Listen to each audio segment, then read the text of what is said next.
അമ്മ എന്താ നോക്കുന്നേ? അതിന്റെ വിലയാണോ? അല്ലല്ലോ മോനെ. പിന്നെന്താ അമ്മ നോക്കുന്നേ? നമ്മളൊരു സാധനം വാങ്ങിക്കുമ്പോൾ ആ സാധനത്തിൻ്റെ പുറത്ത് ഒരുപാട് ഇൻഫോർമേഷൻ കൊടുത്തിട്ടുണ്ടാകും. ആണോ? എന്തൊക്കെയാ അമ്മേ അത്? അതിപ്പോൾ എന്താണെന്ന് വെച്ചാൽ അമ്മ ഒരു ക്രീമാണ് നോക്കിക്കൊണ്ടിരുന്നത്.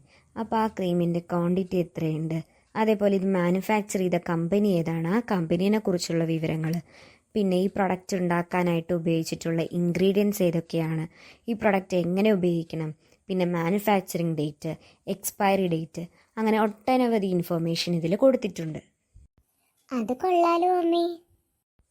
അതേപോലെ ഏതൊരു പ്രൊഡക്റ്റ് ആണെങ്കിലും അതിൻ്റെ ലേബലിൽ ഇതേപോലുള്ള ഇൻഫോർമേഷൻ എല്ലാം കൊടുത്തിട്ടുണ്ടാകും. അതുകൊണ്ട് തന്നെ നമ്മൾ ഏതൊരു പ്രൊഡക്റ്റ് വാങ്ങിക്കുമ്പോഴും അതെല്ലാം നോക്കി വായിച്ച് മനസ്സിലാക്കിയിട്ട് വേണം നമ്മളത് വാങ്ങിക്കാനായിട്ട്.